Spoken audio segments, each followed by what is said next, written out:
I'm reopening the executive meeting of the 15th of December here in the Roger Croft room. Welcome to this evening's meeting. My name is Lynn Doherty and I'm the leader of West Berkshire Council.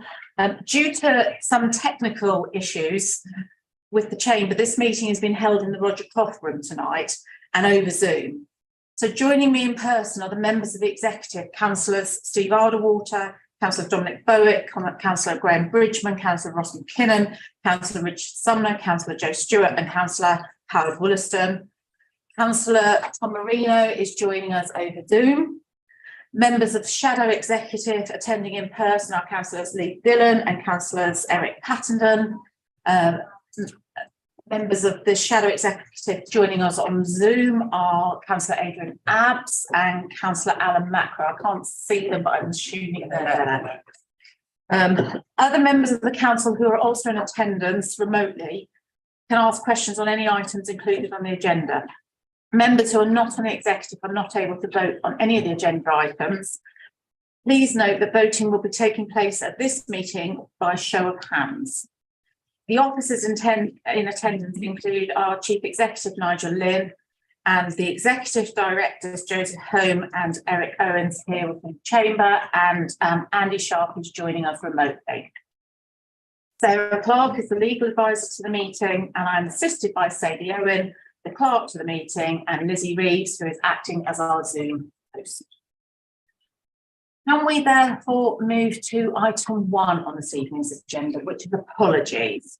Sadie, have we got any apologies? Apologies from Councillor Tony Vickers and from Deborah. Sorry.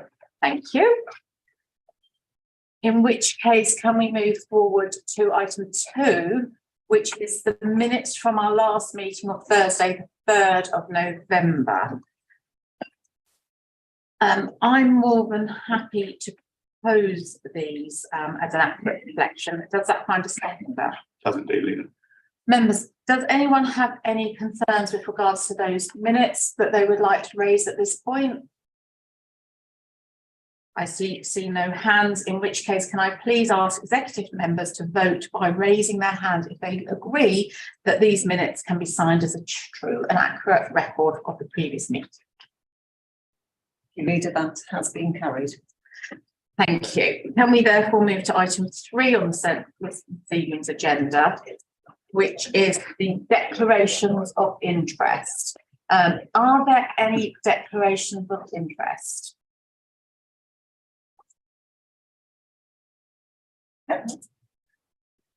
Thank you, everybody. Can we move forward to item 4 then, which is our public questions? I'd firstly like to thank all of the members of the public that have submitted questions for this evening's executive meeting and welcome those of you in attendance via Zoom to hear the answers of your questions and to ask a supplementary question if you have one.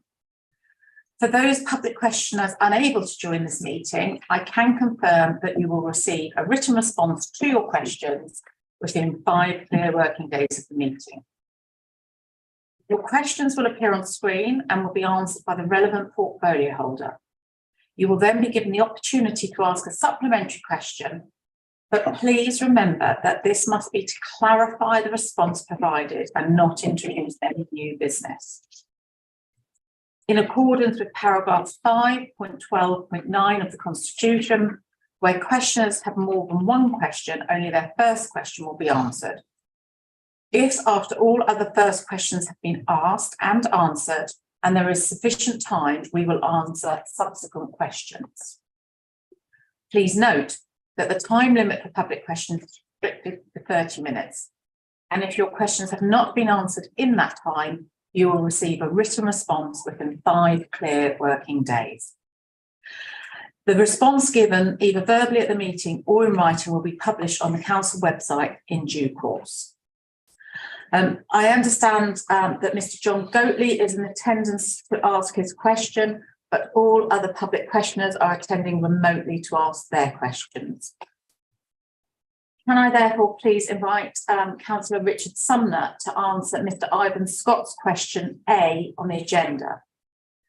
Mrs. Margaret Paulson is acting as a proxy for Mr. Scott this evening and will have the right to ask a supplementary question. Over to you, Councillor Brummer. Thank you, Leader. Thank you, Mrs. Portman, for bringing the question, and thanks to Mr. Scott for his question initially. The short answer is yes. I understand officers are discussing the necessary consents for the work with the Environment Agency, and if the work is not completed by the end of the year, funding will be available for the next financial year. You have a supplementary.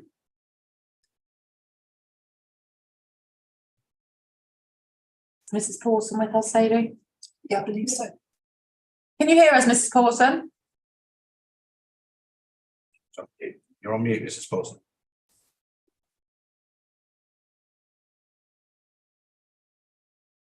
Mrs. Pawson, I think you're on mute. Can you hear us?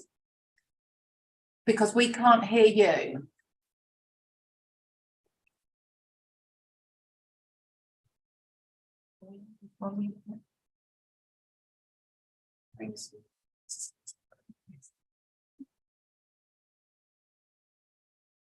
Lizzie, are we able to unmute Mrs. Pawson? I've requested to unmute and I've sent her a direct message. Okay, I think what we'll do is we'll move on to the next question and then come back if we get Mrs. Pawson back on. Yeah. Thank you. Therefore, can we move to question B on this evening's agenda, which is Mr. John Goatley to Councillor Richard Sumner. Thank you, Mr. Goatley. Thank you for your question. Updates to any categorisations will be made in 2023. You have a supplementary. No. Thank you both. Can we therefore move on to questions? May I interrupt, please? Oh, is that Mrs. Pawson? Yes, I wasn't familiar with this computer and I've now unmuted myself. Can I ask my supplementary? Of course you can. Sorry about that. That's okay. My supplementary question is this. Why has it taken 19 years since it was legally created for West Berkshire Council to finally make this near half a mile of public footpath available for use by the public? Councillor Sumner. Okay, thank you for that. I must admit I don't have history that goes back 19 years. As I said, at the moment, the conversations are taking place with the Environment Agency, and that would indicate to me that there needs to be a level of third-party engagement with it, clearly.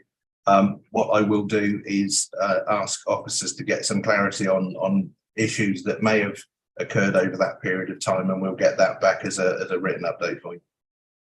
We have had much discussion with West Berkshire Council about this. Why has it taken nearly 18, 19 years for them to discuss it with the Environment Agency? Thank you, Mrs. Pawson. That supplementary question was answered by Councillor Sumner, and I understand from Councillor Sumner's response to you, he's going to take that away and provide you a written response with regards to the history. He doesn't have the history in front of him at this moment. So thank you for your question, and we will come back to you. Can we therefore move to question C on the agenda, which is Mr. Gareth Beard to Councillor Richard Sumner. Just get back to the line. Mr. Beard doesn't appear to be online. Oh, at the moment. Okay, in which case can we move to item D on this evening's agenda, which is Councillor Stuart Gawley to Councillor Howard Wollaston. Thank you, Mr. Gawley, for your question. There have been no wasted officer time or costs in relation to assessing the technical feasibility of creating a sports pitch at Manor Park. Officers' time in any event is not calculated by each individual project, and in this case is part of the playing pitch strategy. I can tell you that the total cost for looking at both Manor Park and Linear Park Calco was £12,675. You have a supplementary. Yes, thank you very much for your answer there. I think obviously we can debate around whether or not the money there is well spent. One thing I would ask is what are the next steps, the timeframes and any blockers to moving any proposal forward? The supplementary question there was, what are the next steps, Councillor Wollaston? Are you able to answer that? Yes, I believe I am. You will know that public consultation has been completed and it's proved very interesting, the points that are brought out. It should be appreciated as well that several football clubs are supportive of this development. And that also the feasibility study and public consultation work should be contextualised in the understanding that there is a significant deficit in the provision of the sports pitches in relation to demand, and therefore opportunities to create new sports pitches must be explored. Thank you both. Can we therefore move to item E on our agenda, which is Councillor Vaughan Miller to Councillor Howard Williston? The short answer, thank you, Councillor Miller. The short answer is no, due to the lack of available space for artificial grass pitches and the associated facilities that are required to maximise their capacity, which includes sports sites, car parking and changing rooms. However, working in partnership with schools, clubs, the FA and Sport England, significant progress has been made.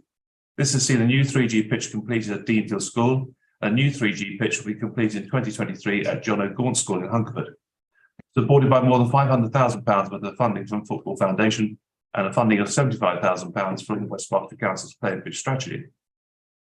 Further, subject to the outcome of the judicial review, the Sports Hub will be completed in 2023, adding a world-class 3G pitch to the portfolio with West Berkshire. Work is also progressing with Newbury College, where land has been identified for a 3G pitch, and a new master planning exercise will be progressed at Hennick Worthy to determine its potential for increasing site capacity. I would also just mention the play and pitch strategy was approved in 2020 and has a life of 10 years. So we do have another 8 years to go to find further pitches. Do you have a supplementary?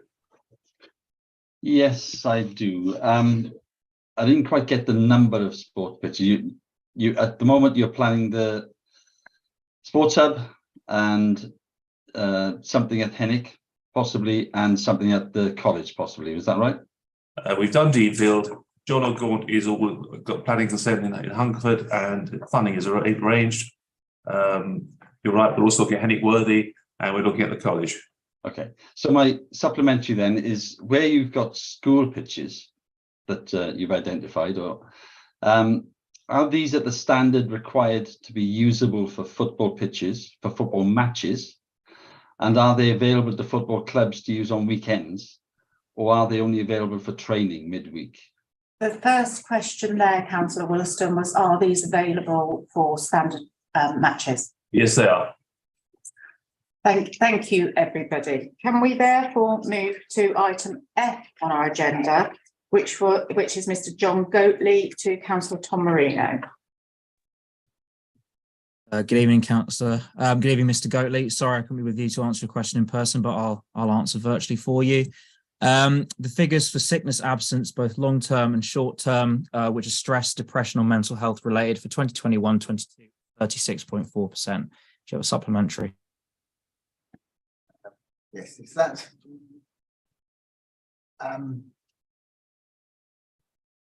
is that roughly the I didn't quite hear your figures. Can you repeat that, Councillor Marino? I can indeed. So for 2021-22, sickness absence, long-term and short-term, which is stress, depression or mental health related, 36.4%. Thank you, Councillor Marino. So that's actually getting worse there. Do you have any ideas or reasons why mental health is now getting worse rather than better? Well, the figure is actually down almost 4% from last year. And it's likely that it reflects both the impact of the pandemic on mental health in the workforce and the general population, but also the decline in absence for other reasons. The national picture shows it's not a problem that's unique to West Berkshire Council. It's one that most employers are having to tackle, but we are providing support through universal and targeted services for our employees, including our employee assistance program, occupational health services, counselling services, mental health first aid, wellness action plans, well-being focused on one-to-ones, physical activity champions, training, learning and education, and resources and support through our well-being at work programme. Thank you both. And can we move to item G then on our agenda, which I know we haven't got Gareth there today, so can we go to item H, which is Councillor Vaughan Miller to Councillor Howard Wollaston. Thank you, Councillor Miller. Working in partnership with Sport England and the 4 national governing bodies of sport, West Berkshire Council has successfully completed stage E review of the play and pitch strategy, and this will be formally reported in 2023. You have a supplementary.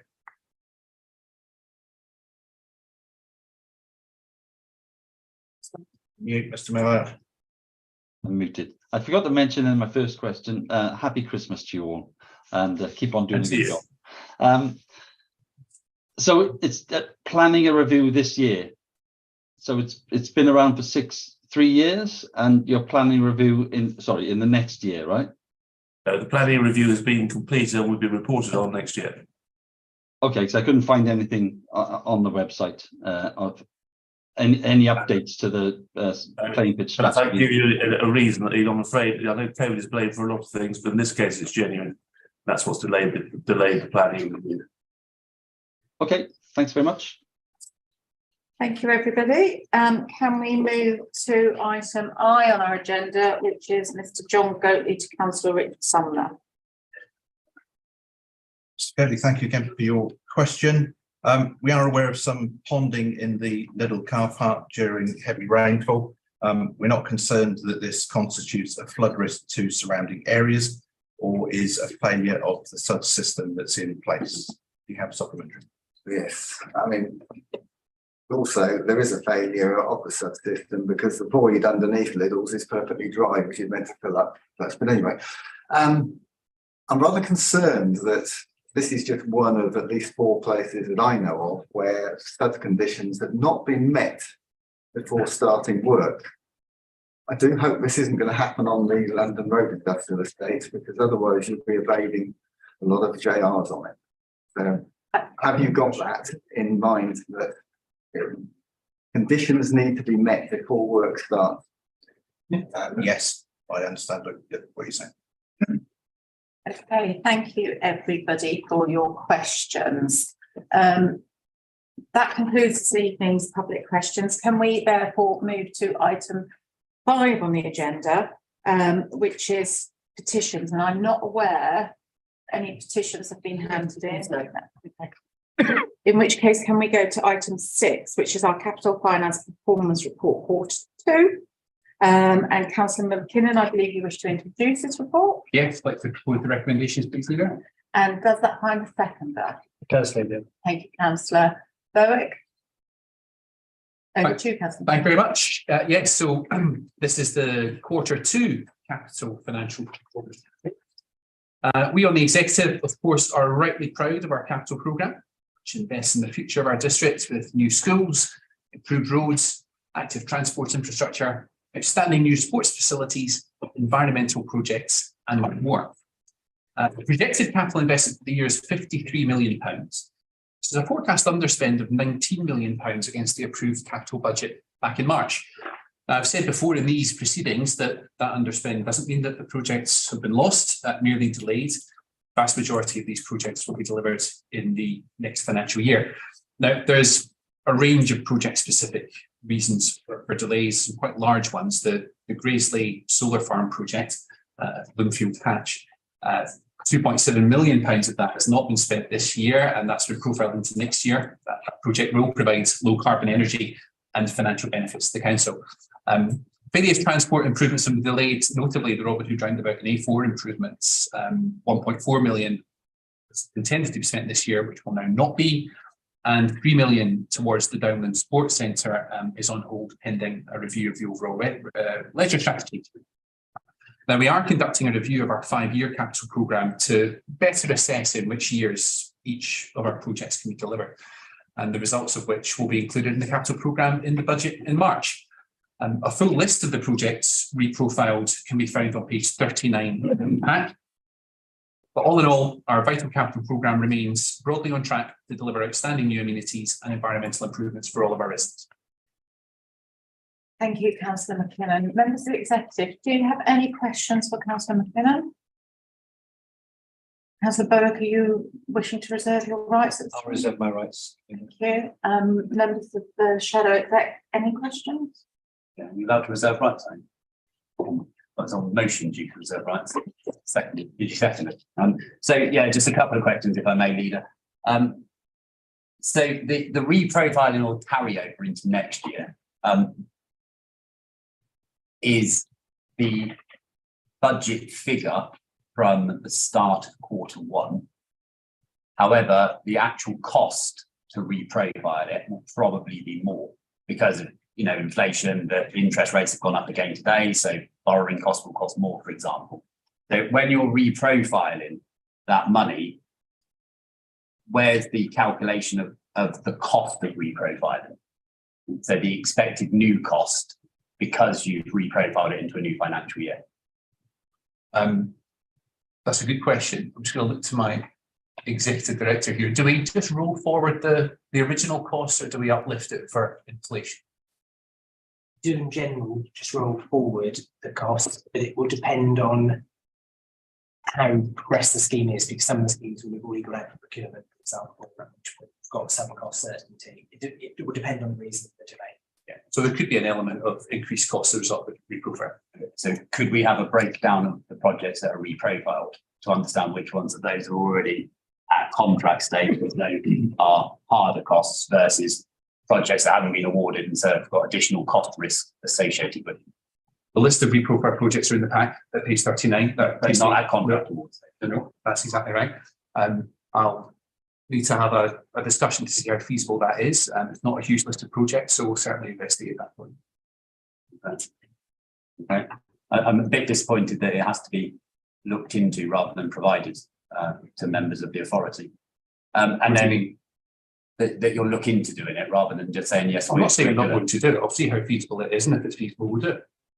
Yeah. Okay. Well, okay. I would have expected that you would still want to understand what the cost pressure was in next year's budget, even if you weren't being in control of it, Councillor. If you're worried about reprofiling costs into next year, I mean, 3.9 million of it is because of the sports hub. That's been delayed because of a judicial review encouraged by your party. No. What is? No. Okay, can we get back to the questions on the paper? Yeah, and then the other one is something I've raised previously. So 2 questions. One is a general one around the people impact of any delayed project. So we see the Downslands Centre is waiting the leisure centre work. So there's a delay there, and it doesn't in this paper say how long that will be. So what's the impact for students there in terms of maintenance regimes, maintaining what we currently got? And then the final one is just again the colour of these graphs. When you've got 3 shades of grey next to each other on long bar charts, it's just hard to differentiate between some of the numbers. And I did raise that previously as well. And I think we should be considerate that these are public papers and people need to be able to read them clearly. Thank you. Okay, I think the colouring on the charts is probably one for officers to note and take away, but can you go on the people aspect, please? Yeah, I mean, so the projects that are reprofiled are in the pack. How much detail do you want on this? Because obviously if a leisure centre has been reprofiled into next year, there is no leisure centre for next year. I mean, the people impact of that is, I would have thought would be fairly obvious. I don't want to flip an answer from you, Councillor. That's not flipping, it's a genuine question.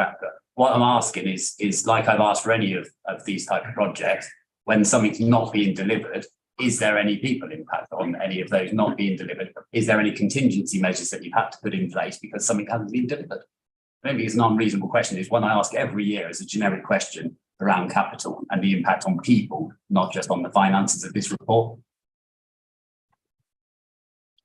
But you obviously don't know the answer of the impact on people, so that's fine. I'm happy to move on. For avoiding flippant answers, I think you can look to yourself there. Okay, can we move on? This is the last meeting before Christmas, so let's see if we can get it back online, gentlemen. Any other questions with regards to this paper? No? Councillor Bowick? Nothing further, right. Okay. In which case, we have before us a recommendation laid out in the paper at 2. Sorry, it's my paper. Sorry, I'm having to work between screens. So apologies, everybody. 2.1 and 2.2. Can I see a show of hands from members of the executive if you are in favour of the recommendations I've laid out? Thank you, Leader. I can confirm that has been approved. Thank you, everybody. Can we therefore move forward to item 7 on our agenda this evening, which is the financial year midterm treasury report. No, sorry, I'm trying to work between screens. I'm sorry, apologies. It's the revenue financial performance at quarter 2. Councillor McKinnon, I believe that you're going to pose this paper. Yes, I'm just wondering if it needs to be proposed, given that this is a to-note paper. Note paper, you're correct, actually. So you're going to introduce and talk us through it. Over to you, Councillor McKinnon. Thank you very much. So the Q2 revenue position is a projected overspend at the year end of £1.1 million after mitigating measures. Now, as is usual, that's comprised of a combination of forecast under and overspends across the directorates. Now, the source of the overspend is in people, where there's a forecast overspend of £3.4 million. That's after service-specific risk reserves allocated to the Adult Social Care and Children and Family Services budget back in March, which recognises the volatility inherent in the model, and after mitigating measures of £1.3 million. It will not come as a surprise to people listening that client numbers are higher than models. That mirrors the national picture reported by the Association of Directors of Adult Social Care. And of course, the cost of each client care package has increased with the current high inflation rates being experienced across the world. The Place Directorate is forecast to meet its budget almost perfectly, where Resources has a forecast underspend of 630,000, mainly arising from a rebate on agency costs and some commercial property income, which was higher than budgeted. The capital financing is forecast to underspend by £1.8 million from more efficient treasury management and judicious use of lower interest rates and short-term borrowing, and as well as a knock-on benefit of reduced borrowing to fund the capital programme. In summary, the revenue budget is forecast to be overspent at the year end by 0.7%. The executive and officers will continue to review progress and mitigating actions. Thank you, Councillor McKinnon. Does anybody have any questions or points of note that they would ask Councillor McKinnon? I saw Councillor Macro first. Thank you, Leader. On page 43, it says that adult social care long-term services are forecasting a 3 million overspend, and a lot of that, well, nearly half of that, is due to low occupancy in our own care homes. At the same time, it says that we're spending more on placing clients in private care homes. I'd like to know the reason for that. Why are we placing clients in private care homes when we have spaces in our own? And what are we doing to kind of fix the situation? Thanks, Councillor Macro. I will answer that briefly, and then I'll ask Councillor Stewart if she wants to come in. But as I understand it, when we're placing clients in private care homes where we have vacancies in our own, it's because our own care homes are not equipped specifically to deal with the complex needs of those clients. That's my understanding of it, but Councillor Stewart may want to correct me and add something to it. That's a very good answer. I will also say, as you know, Councillor Macro, with the we haven't been able to place people in our Birchwood care home for a while.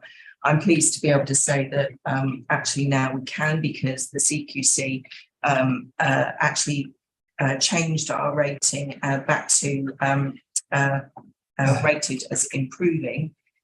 So actually we're now able to accept people into the care home again.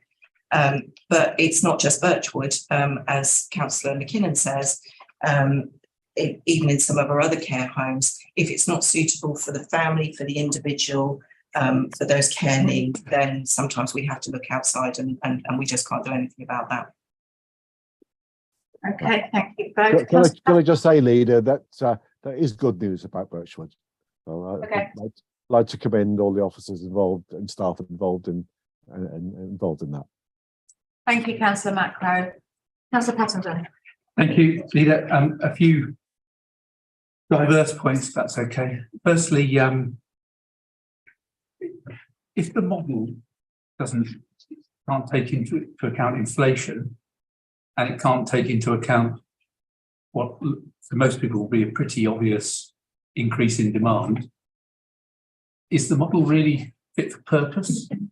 Councillor McKinnon, I wonder if that's. Can I just clarify, you're talking about the adult social care model? No, sorry, I'm talking about the Children and Family Services model. Right. I mean, if it's the same model being applied to both, then the Two different models, one for adults and one for children. So particularly then at this point, the Children and Family Services model. Okay, fine. So a model is just that. Of course, a model. No model is going to be perfect, but it's got inflation in there, presumably. Well, I'll deal with inflation in a second, but in terms of client numbers, the children's model, the model is a central forecast. When the budget's set in February, it's voted on in March. There's a central forecast. the final numbers could be above or below that. That's the nature of a model, and the volatility we've seen certainly since COVID in both adult and children's, which is what you're asking about, has been quite severe. So the model being off does not necessarily mean that the model is wrong. It's what's supposed to happen. That's how models work. In terms of inflation, again, it's worth noting that back in February, inflation was not forecast to be as high as it certainly is now, and it has been throughout the financial year. In February 2022, the Bank of England's monetary policy report, this is when inflation was 5.4%. I quote from it, they said that they expected inflation to fall back from the middle of this year, and they don't expect that energy prices will continue to rise as fast. Now, it would be lovely to go back to February and tell myself what we know now, but at the time we have to go on what the experts are saying, and the Bank of England really is the best experts around with that. So I think it would be very unfair to say that we hadn't anticipated the inflation. I mean, nobody did, not least the Bank of England. I mean, the model was wrong in Q1, but it under forecast the demand in Q1, and then it's also under forecast in Q2, as we can read here. Is it going to get it wrong for Q3? I mean, we're already kind of past the end of Q3 now. More than likely it will. So the model needs to be looked at, quite a bunch. The budget is set in March. It's voted on in March. So the client numbers are set then. So if it turns out that as you go through the financial year, so Q1, the client numbers are higher than normal, well, in Q2, they're probably going to be higher than normal as well, because that model was set in March. You're not changing the model from the original budget. We're reporting on performance against the original budget, not an amended. I think Councillor Bowick would like to come in there. Actually, yes, and talking about the children who are our clients in this model, with children, the numbers are smaller and the volatility can be even greater. A small number of children with particularly complex needs can create a really hefty bill to provide them with the unique care that they need. Okay, that leads on to my next question. Thank you, Councillor Bowick. So, given that this is a demand-led service, obviously hard to predict, as we've just heard, what other mitigation measures have you got in mind or in place to avoid overspending in the future? With every year that you observe, the model is refined and it gets a little bit better.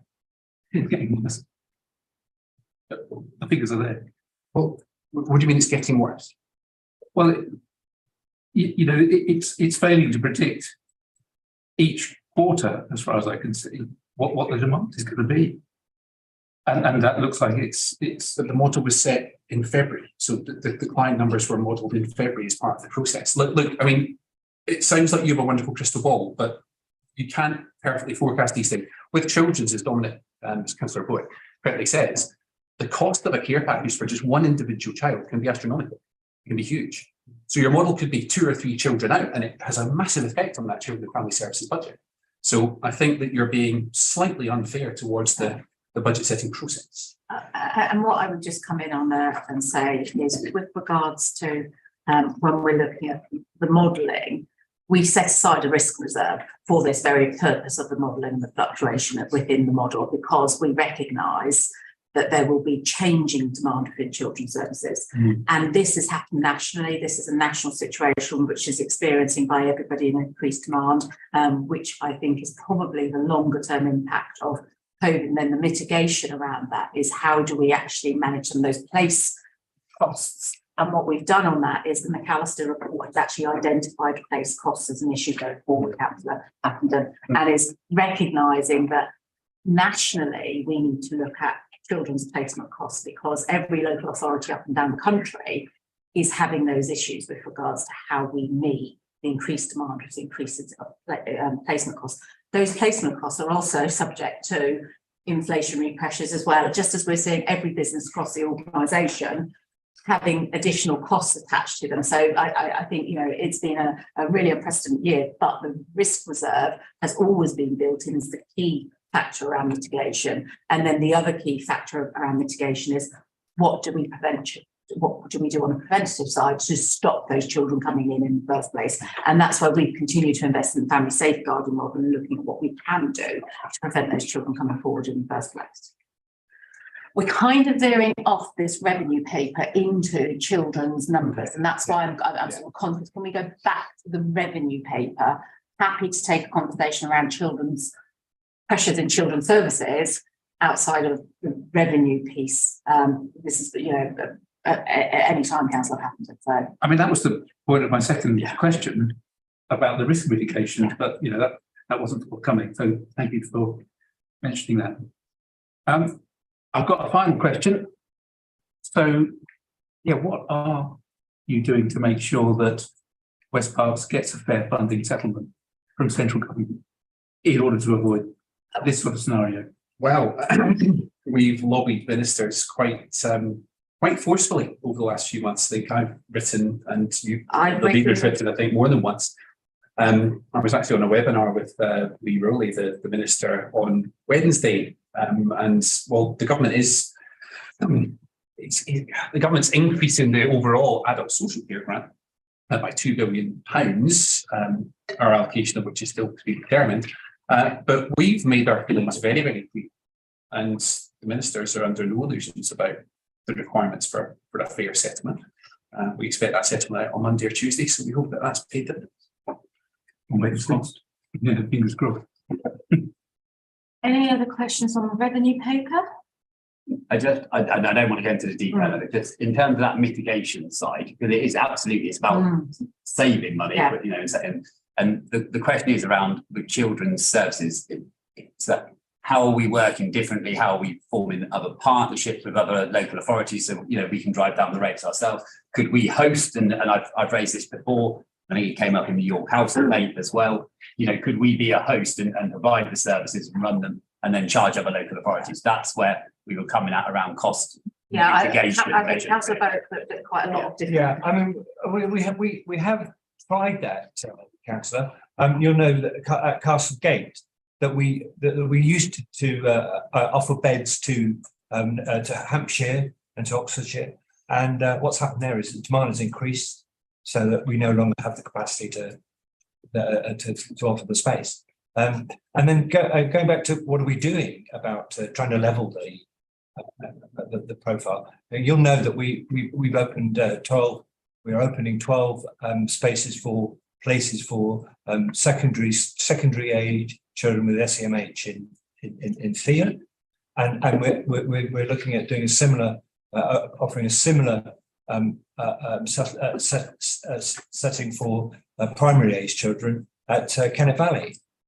But again, coming to our size, you know, it's rather difficult. We're a small authority, and we're not. It's not really cost effective for us anyway, by ourselves, to offer higher levels of care in our own settings, and so we're forced to go outside of the district, and we're at the whim of the market to some extent.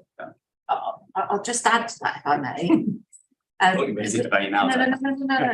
The other key thing that we can do is use far more of our in-house foster carers. Yeah. And I'll use this opportunity to say, if anyone's out there that could offer foster care, that is the best thing that we can possibly be doing. And I know our foster care teams are really busy actively recruiting, because if we can use our own and we don't use external sources, that's the best thing we can do, because not only do our children stay locally, but actually financially, rather than having people travelling around the country and everything else. So that would be one of probably the biggest thing that we can do locally. Oh, Councillor Bridgman. Well, Leader, because we've had this conversation and debate before about children's services, and whilst with the adult model, you can sort of predict, within reason, the level of demand coming through the system. And to the great extent with children's services, we try to predict, we know children are coming through the system if they live within the district. But you can have one individual child who arrives in the district, becomes our responsibility unexpectedly, and they can cost an absolutely vast amount of money if they have very complex needs and we can't cater for those complex needs ourselves. That is the way of the world. And we're never going to be able to predict within a model that happening ever. But that's just why we're so keen on exploring what are the other areas, because we know that with demand-led budgets, one case can smash out waters as well. And if I may, Leader, let's be the last thing. Councillor Bridget makes a very good point. And of course, we are responsible for some children who don't live in West Berkshire, who have those complex needs, and it's really difficult to control those costs. Okay, right. Thank you for that. The report is to note. I think we've all noted it and had a good conversation around that. I actually welcome the conversation, particularly around children's placement, because we know, and the LGA know, and we all know this is a huge pressure for local government. Happy to take that conversation offline. Can we move to item 8 on our agenda, which is the financial year midterm treasury report? And this is another report to note, and therefore I don't need a seconder. I would just like Councillor McKinnon to introduce the report, and then I'll invite others to speak to it. Thank you very much, Leader. Yes, so the mid-year Treasury Management Report reviews progress made at Q2 against the investment and borrowing strategy, which was approved as part of the budget back in March. The Council, as always, has substantial borrowing and investment balances. Borrowing has fallen since the year end, down from 192 to 189 million, where cash investments are up from 33.8 to 44.2. The commercial property portfolio has risen in market value by £4 million, not that that's particularly relevant given the very long-term nature of those investments. But more importantly, the portfolio will produce over £1 million net revenue, the burden of which would otherwise fall on council taxpayers. Interest income on investments has been £700,000 higher than expected during the year, as you might expect, given the higher interest rates we've seen since the budget was set back in March. Happy to take a question. Any questions? No, the report is to note, and thank you for that, Councillor McKinnon. We can therefore move forward to item 9 on our agenda. So item 9 on my agenda is the Graiseley Solar Farm project update. I understand that Councillor Arderwater, you're going to introduce this report. You do. And does that find a seconder? Councillor Sumner. Thank you, Councillor Sumner. Over to Councillor Arderwater. Thank you, Leader. Before I speak briefly, members will note that there is a part 2 element to this paper, so we need to be careful not to delve into intricacies in rates and so forth in this part 1 part. The proposal, I trust, is fairly straightforward in that the Graiseley project is progressing and moving forward, which is very encouraging. We've achieved planning consent, very welcome, for a 25 megawatts peak or maximum sized project. We're faced with 2 options in terms of connection: either connect to the grid, which is the original basis of the original business plan, or to connect via the AW Burfield's grid connection, and thereby, if commercial agreements were forthcoming with them and the Crown Commercial Services, to sell the majority of the energy directly to AWE rather than to the grid. And as the part 1 paper notes, this second option is the one that is recommended because, firstly, it has a lower risk profile, given this is a very, very long-term investment. While we now have very high energy prices, that situation may change over the coming years and decades. And so to be able to negotiate a high level of stability is in general a good thing. The second benefit is that the rate of return would be better to us. We're not paying effectively the middleman of the national grid to transport our exported energy. The one downside, which you note from the table on page 84, is that in the second to last row, while the carbon offset from this scheme, the 25 megawatts worth of offset energy, which is not being generated by carbon emitting forms, if it was going into the grid, we, West Berkshire Council, would benefit from that entire offset, and so would be able to count that against our council's emissions. And again, that would offset around about 30% of our footprint, which is the other buildings and assets and operations of the council. And effectively, by switching to option 2, whereby the majority of the electricity is sold to AW Berkfield, we are making our job a bit harder in the years approaching 2030, in that we have less of an opportunity to offset. I trust and appreciate there's a fine balance to be made here. I think on balance it is a thoroughly good thing, because offsetting is really a sort of it is doing things instead of reducing our own carbon footprint. And so I think overall, definitely from a green environmental perspective, it is better that we reduce our actual footprint and need to offset less rather than need to offset more. So in summary, members, I think this to me is a good straightforward proposal to delegate authority to the Service Director of the Environment to negotiate ourselves being part of the Crown Commercial Services Helper framework. And so again, I recommend it. That would be interested in comments and questions. Members of the executive, do you have any questions for Councillor Alderwater? Leader, if I may, a couple of not so much questions as points, because of course this site is within my ward and Councillor May's ward. Firstly, and you know I'm going to say this, I am asked by Wakefield Parish Council to point out that this is not in Graveley, because Graveley is across the border. And well, you might understand why we use the Graveley shorthand. It became shorthand for that whole site, that whole lozenge. But nevertheless, this is technically not within Graveley. The other one is a plea from particularly the past chairman of Wakefield Parish Council not to dig up James Lane if we can avoid it, because it keeps getting dug up. So anything we can do to avoid digging up James Lane yet again will please them, no doubt. James Lane's a street smoker. We weren't digging up a body, leader.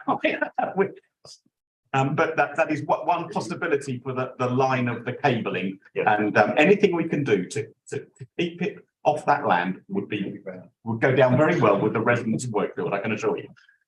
Yeah, thank you, Councillor Bridgman, and to first point, I will try to refer to it henceforth as Wakefield, and digging up lanes is always a more expensive option, and we want to minimise that in any case. Thank you. Members, any other questions? Councillor Abbs. Yeah, thanks very much, Leader. And I think Councillor Ardagh-Walter knows that the Lib Dems as a group are very much in favour of this. And the idea was first promulgated back in 2019, as we all know, and even brought as a budget suggestion in 2020 and so on. So, but that by the by, the questions I have about this particular report, and I'd like to have Councillor Ardagh-Walter's response on this. It seems to 4.4 seems to show quite clearly to me, but please explain why I'm wrong if I am wrong, that selling directly to a client is obviously far more beneficial to us than selling via the grid. Although in both cases we seem to be an energy supplier, which leads to something else we suggested actually in another previous budget amendment about setting ourselves up as an energy supply. So it's good to see all this stuff coming through. The question, or that amendment previously was very much a concept of selling more and more directly to end clients, to people that live in West Berkshire and so on and so forth. So to have this first element is a good first step. But the site is, the last time we looked at this site together, Councillor Ardagh-Walter, the site itself is much bigger than the portion that we're currently doing and is currently planned. I don't see anything in the report about storage, but maybe you could make a comment on that. And given the size of the site, and given whichever way we go, we clearly make a good return on the money. One's got a little bit more risk than the other, fine, we can take that. But I guess the question becomes, why have we've upped it a bit to this current 24 meg maximum. Why haven't we gone the whole hog? Why aren't we connecting to both locations to take the absolute maximum out of the site? Because once we upset a group of people, and let's face it, any solar farm anywhere will upset someone. It's impossible to put one without upsetting someone. But for the benefit of the residents and for the council as a whole, it seems to me the bigger the better, really, right now. Also, 5.2. Do you want me to take these in blocks of questions, or shall I just carry on for them? Shall I? I'll just respond to these two. Well, yeah, okay. Well, everybody can keep track of what's going on there. Yes. So your point on storage, absolutely. That is yes, definitely still under consideration. There is still space to add that. The commercials of whether and how much storage to add change, and so definitely that has not been ignored. And this is not the point of the process. This report here is where we are now is simply giving again permission to negotiate to the Service Director of the Environment for a Helga connection. And so yes, storage may come back. In terms of the site size, as you will know from the previous more detailed consultants report, while the total amount of land is bigger than the site, we've been recommended to stick to this part of the plot or the field. Yes, there are many factors as well as the amount of energy you can generate, including impact on the environment and residents and neighbours and so on and so forth. So I wouldn't want to second guess our very expert consultants' view on this. As you know, we have increased the size from initially 16 up to 25. So this feels a good level at which we have planning permission. And by the way, that's a third constraint of the amount of permission we now have. I wouldn't want to see the whole of this district covered in solar panels. Yes, there's a lot of resistance to that. There are technical limitations in terms of capacity of connection, both to Burfield and the national grid. So this is the sensible upper level for what we're proposing. So I trust that answers your first two questions if you want to proceed. Yeah, of course. We can debate offline about this, but I mean, one connection is enough for the 25 that you're defining. Two gives us the capacity to go to double that. I don't remember seeing the consultants report where they discounted it bigger, so would really appreciate seeing that report. If it's out there somewhere, if you wouldn't mind pointing me to it. I don't have a recollection of seeing it. I remember us discussing it at a meeting, which we can't talk about, but I don't remember seeing the report where the recommendation came back that this is big enough, but maybe I just missed it. The other thing is 5.2 does talk about the council footprint, and I don't want to be at loggerheads here, but I just want to be, for clarity, you mean the West Berkshire Council's footprint, not what we declared in the climate emergency, which is the district's net zero target that we're trying to go after. You are, am I correctly reading that, the 5.2, you're only talking about having an impact on the council's own footprint, not the district's budget, district's target? So to that point, yes, absolutely, Councillor Adams. This is still, in terms of the scale of the problem, the council is a medium scale. It's a very small part of the district's overall footprint, and again, this will offset about I think it was 10% of it was the final. That's right. Yeah. It's vastly smaller than the overall district. But that's indeed, on a district wide, it's sub 1%, isn't it? So it just shows everybody the size of the problem that we're trying to face, and why just going as big as we can, as fast as we can, starts to have some impact on that very difficult to achieve target, because we shouldn't kid ourselves, it is hard to achieve. So and the public need to know that, and so I'd rather always see this, and it's only a request, Councillor Adewale, that when we say we're doing this offset, that we put it in context of the climate emergency that we declared, not the target that the council is now working to. That would be really appreciated. Final question I have is, and I assume we'll come, I think you said earlier, we'll come back to the contract later on. But I'm really interested to understand, once we are an energy supplier, we've made this application to supply AWE. Can we take advantage of that at other sites for other, to be a supplier elsewhere? In other words, we're now effectively an energy company or an energy supplier. Can we therefore move forward with some of the other proposals that we've discussed in terms of the other generation locations around the district that will come forward eventually, all being lumped under the same supplier contract, or is it a supplier per site? Okay, so absolutely, I'll make sure we get the consultant's report to you. Thanks. That's no problem. Yes, again, we are talking the scale of the council as a district. The Helga framework is of and by and for the Crown Commercial Services, in other words, government customers. So by successfully, and it's certainly not a foregone conclusion, if we were to successfully become part of that framework, we would be enabled to sell electricity to AWE Burfield, and I'm not sure we have any other commercial government consumers of electricity within the district. That is very different to selling electricity either to consumers, as you know, or indeed business users. Both of those are opportunities, but they're outside the scope of this paper. And if we had more further opportunities in the future, we could explore those. But for now, for the scope of this proposal, we're purely looking at supplying energy to AWE Burfield. Thank you. Thank you. Sorry, Lee, did I just one Well, I've got others wishing to come in, Councillor Alves. Well, it's only a very quick one because. Very quick one then. And does body include MOD?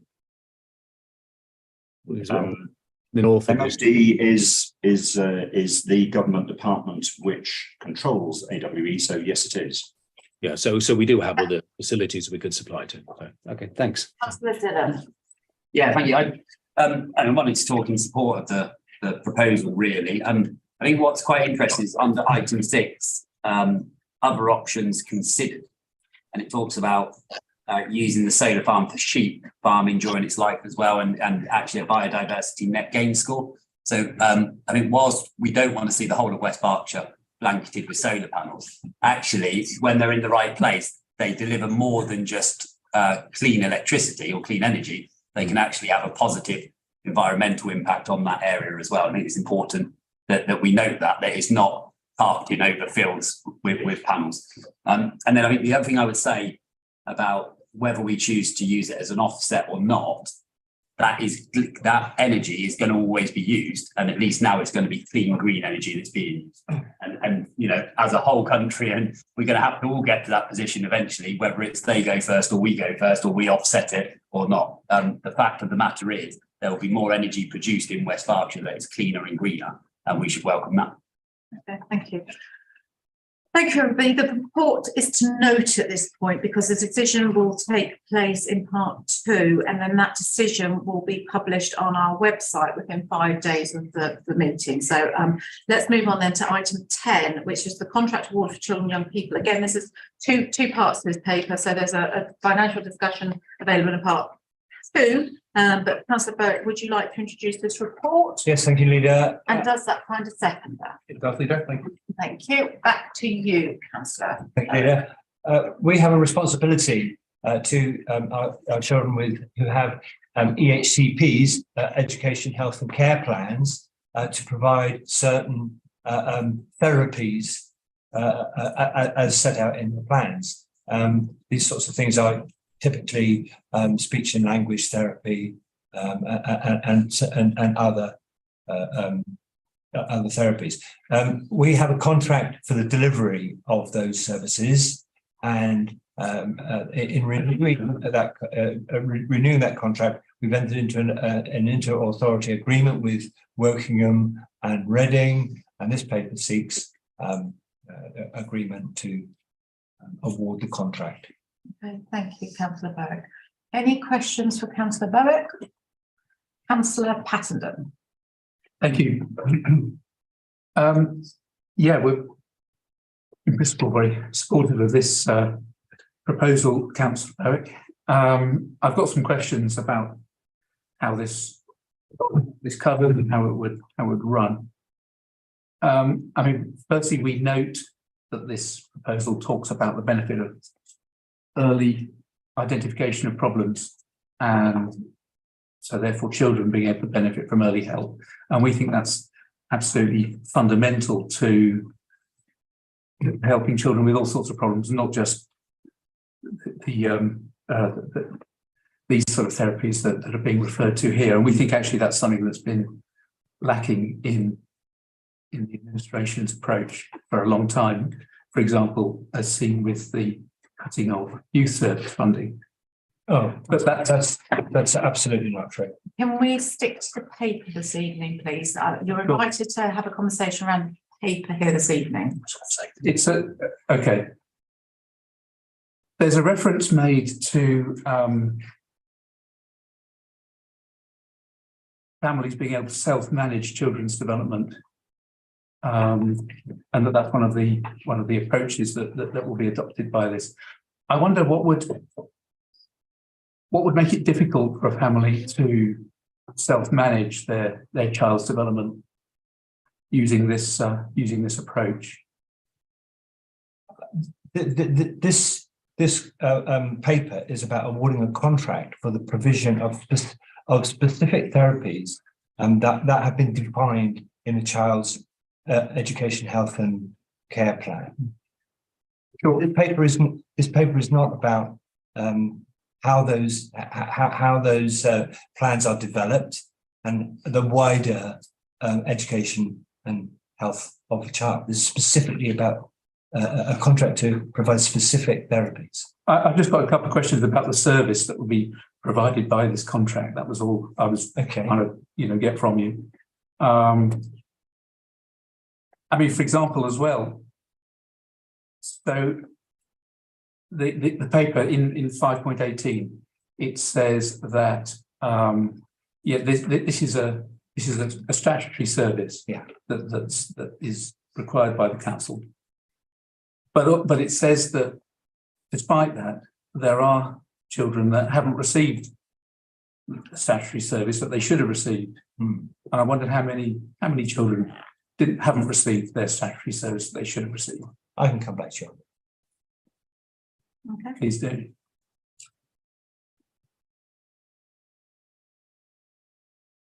What sort of internal monitoring will West Berks have over the service and the contract?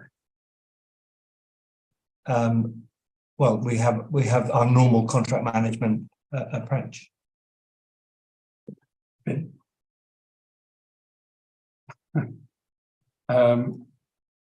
What about if so it talks about there being a ceiling to the service, so it's a case of purchasing a number of consultancy hours, and there's a ceiling, yes, to the amount that would be spent. Yes. So if demand exceeds that ceiling, what happens then? Well, we'll review the contract.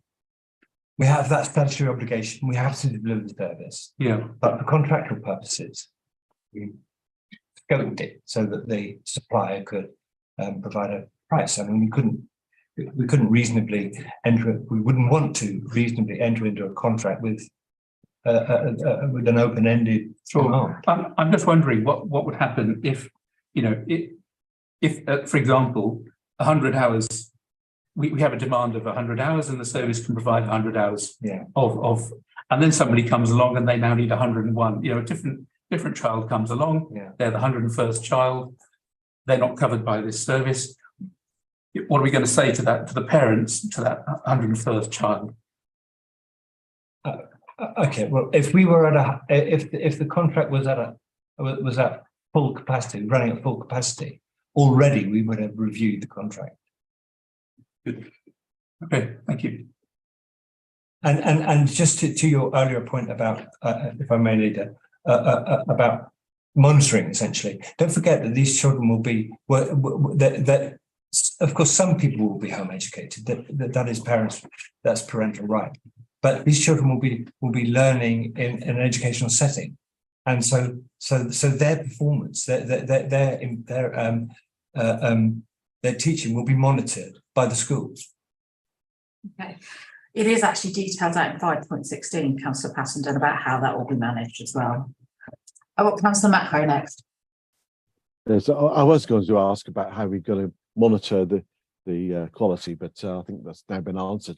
But the other thing is that at the Health Scrutiny Committee the other day, we heard from the Health Service who are providing all of these therapies to children who do not have an education health care plan. So it seems a bit odd, really, that we've got two sets of organisations providing the same therapies to different children in the district, and perhaps might have been quite a good idea, perhaps, to see if we could have involved the health service in this thing, to see if we could have commissioned a rather larger cohort in that way. I'm sorry, you're referring to a conversation that wasn't, I don't think Councillor Bowick was part of, Councillor Macro, so I think it's probably... Perhaps not, but I would have thought that the portfolio holder would have been aware that the health service is also providing these therapies, because that it just that would seem to be common sense. If you've got two organisations providing the same therapies to the children in our district, one would have thought that each organisation would have been aware. These will not be the same therapies, Councillor. These are therapies that are provided to a small number, but growing number, of course, of children who have EHCPs, and their HCPs are tailored to their individual needs. So if health are providing services, then they're providing in a broader way. That wasn't quite how it came over. We were talking specifically about speech therapy, but it was from the report. It was obvious they're doing these other therapies as well. Yeah, thank you. So I think what we support the provision of this contract. What we wanted to ensure is it would actually deliver what our young people need. Yes. And given that in the report it spoke about statutory failings in the past, the question really is, are you as the portfolio holder confident that this will improve or will reduce the amount of times we don't provide our statutory service? I think that's what we're trying to get some confidence from. Thank you. Good. Thank you for that. Thank you. Members, any other questions? Okay, again, we won't be voting on this at this point, but we will be voting on it in part 2, and that will appear in 5 working days. Can we therefore move on to item 11 on our agenda this evening? Item 11 is the members' question, please. So first of all, I'd like to thank all of those members who submitted questions for this evening's executive meeting. Please note that there is a time limit restricted to 60 minutes, and if your question has not been answered in that time, you will receive a written response within 5 clear working days. The responses given either verbally or at the meeting in writing will be published on the council's website. So first of all, I am going to go to question A on the agenda, which is Councillor Macro's, and that is to me. And the answer to that question is the data relating to the number of refugees being accommodated in hotels commissioned by the Home Office in West Berkshire is a matter for the Home Office. This is not council data, and I'm unable to give you an answer here this evening, Councillor Macro, but if you wish to have a conversation with me offline, I'm more than happy to do so. No, thank you. I'm very disappointed that the Home Office is not sharing that with local councils, because obviously I didn't say that they weren't sharing it. I said we're unable to give it to you, and I'm more than happy to have a conversation offline with you, and there are specific reasons behind that, Councillor Macro. No, so it's confidential. Okay, thank you. Thank you. Therefore, can we move to question B on our agenda, which is Councillor Pattenden? And that's to Councillor McKenna. Councillor Bowick. Thank you for your question, Councillor Pattenden. And by the way, a Merry Christmas to you. I'm a little surprised that you're persisting with your claim that schools in West Berkshire are facing real term cuts, and that first went public on the day after the Chancellor announced in his autumn statement an additional £4.6 billion of funding over 2 years. This will allow schools to cover the cost of the recent pay award for teachers and non-teaching staff, as well as helping them with other inflationary costs. Since that announcement, government has said they will invest a further £500 million to help state schools and colleges with energy efficiency upgrades so they can better manage energy consumption and save on bills. They'll continue to benefit from the government's energy bill relief scheme over the winter months, reducing their energy spend and giving them greater certainty over their budgets. And I'm sure that you'll be as pleased as I am to hear that the Institute of Fiscal Studies has confirmed that all this extra funding, added to the 7 million of increased funding since 2019, has reversed the spending trends that we have seen since then. Our schools are not facing real-term cuts. Do you have a supplementary? I do, and Merry Christmas to you too. Thank you. You're very good at giving out big national numbers, and they really don't mean very much to individual children, families in West Berks. So from what I can see for 2023 and 2024, the increase in per pupil spending for primary schools is 5% and secondary is 4%. So with inflation at over 10%, what is the effective real term cut for schools in West Berkshire that you say doesn't exist? Well, this 23-24, of course, we don't know what the inflation rate will be, but it's forecast to be falling. So if you're comparing 5% with inflation as it is at the moment, not enough that it's. Thank you both. There's a bit element of risk there, I think. Can we move to item C on our agenda, which is Councillor Abbs to Councillor Wilson? Thank you, Councillor Abbs. All registered providers or social landlords are regulated by the Regulator for Social Housing. The role of the regulator is to administer regulatory standards covering financial governance and consumer standards. They operate within a code of guidance that's set out by the government. When there are issues with property conditions or housing management concerns, then the council can engage to attempt to resolve matters. However, ultimate accountability for registered providers lies with the RSH. They're responsible for intervening where failure to meet these standards has caused or could cause serious harm to tenants. Do you have a supplementary? Yeah, thank you very much, Councillor Wollaston. I don't think anybody here is going to argue about the importance of mould and so on at the moment. We see it in the press enough. The question was very much aimed around what can we do to intervene? And you seem to be saying we can't do very much, it's government guide. Is there really nothing we can do as a council to take at least some voluntary or get some of our people out there to address the problem and lobby on behalf of the people who will be suffering within West Berkshire, which has been identified as a critical issue? I think I covered this in a question at full council. I'm so sorry. Yeah. That's okay. I'm quite happy to repeat it. As soon as we heard of the sad case in Rotherham, I immediately contacted Sovereign, and they provided with a very full response on everything that they do, which I have to say was very impressive. I also asked the housing team to write to every other single registered provider asking for their response. To the best of my knowledge, we are very much on top of it. Okay, thank you both. Okay, thank you. An interest there. I wasn't going to, since there's and then one gets named. Yeah, we'll note that. There are more than just Sovereign in West Berkshire, as are there? Yeah, we'll note that, Councillor Dillon. We can go therefore to question D on our agenda, and we've been joined by Councillor Jeff Mays this evening. Welcome, Councillor Mays, and your question is to Councillor Sumner. Councillor Sumner, can you answer the question in my name, please?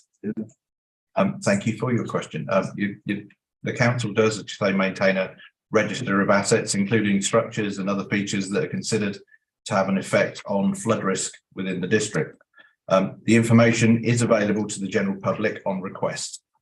We're currently looking into options of making this information more readily available, but unfortunately this has been delayed, and we will be progressing it as a priority, hopefully in the new year, once the current and unfortunate resource issues in the drainage and flood risk team has been resolved.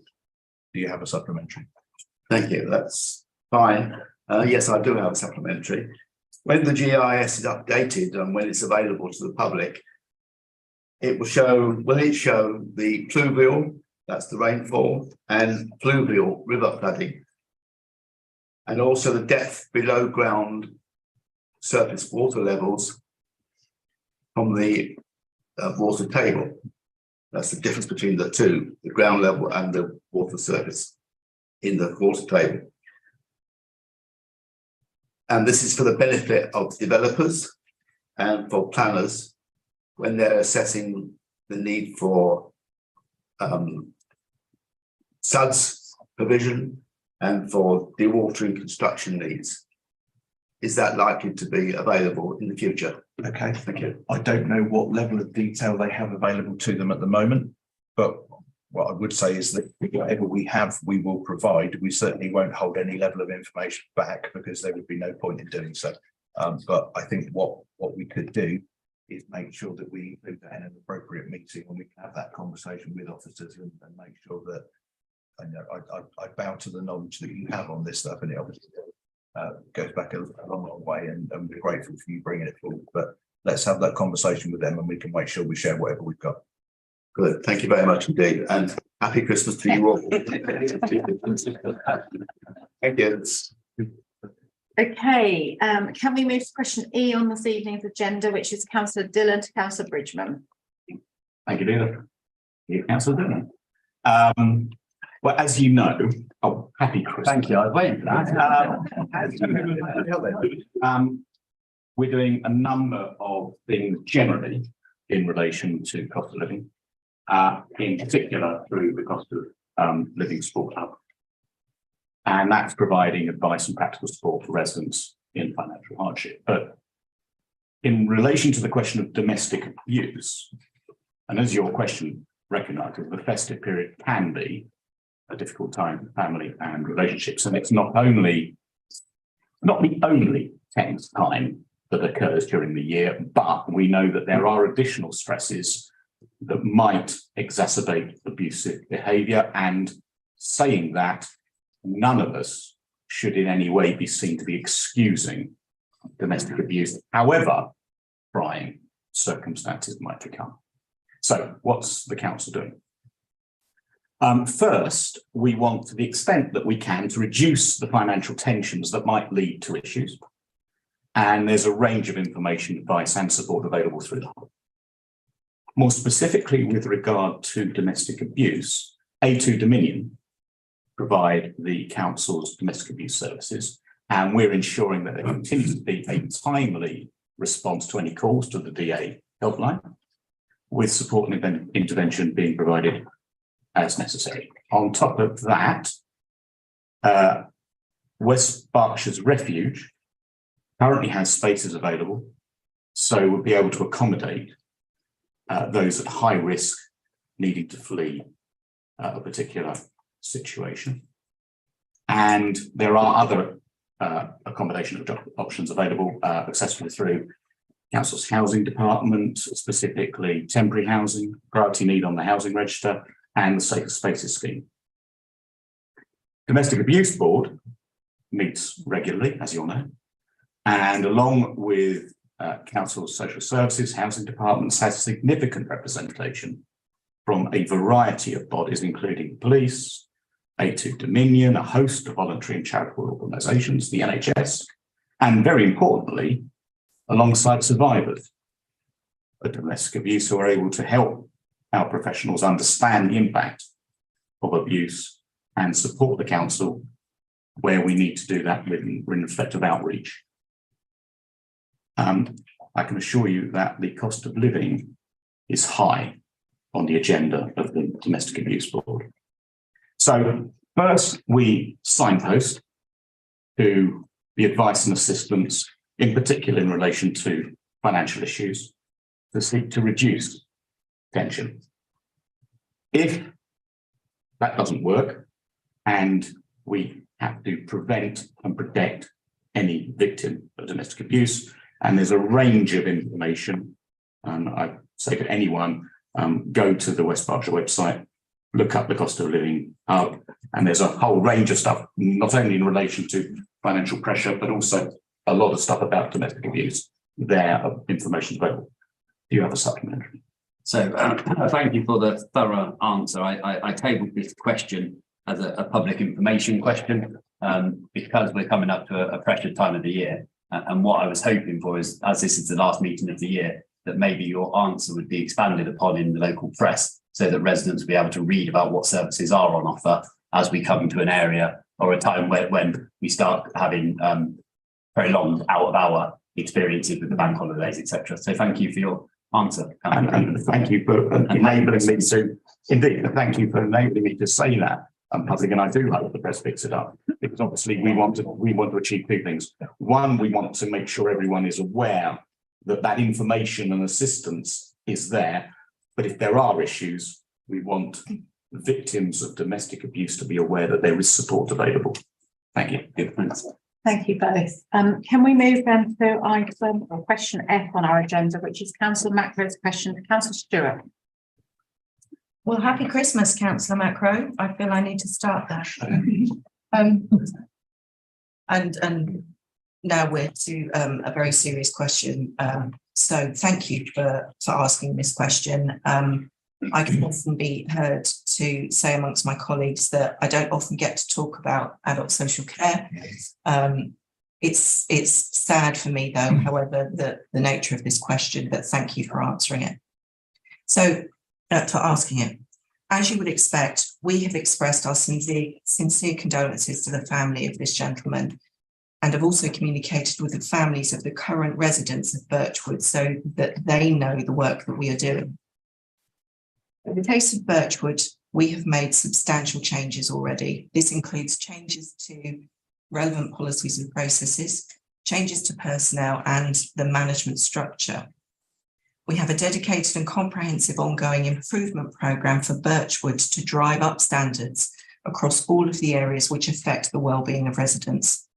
This includes additional monitoring and audit, improved training and greater use of technology.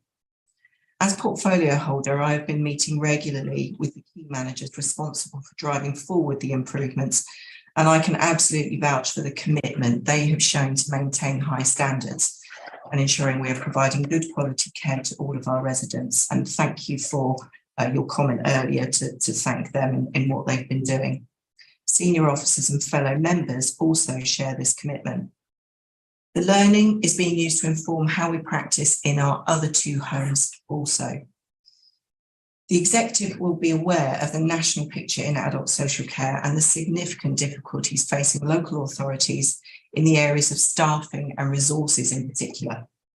I am content that we are bringing focus and energy to the delivery of care in our services, but it should be noted this is within an increasingly challenging landscape. Do you have a supplementary? Yeah, thank you. You did mention changes in management. One of the things that came out of the assistant coroner's report was the part of the problem was caused by a kind of lack of oversight, caused by planned and unplanned absences by various managers. Could you assure me, please, that that situation will not happen again?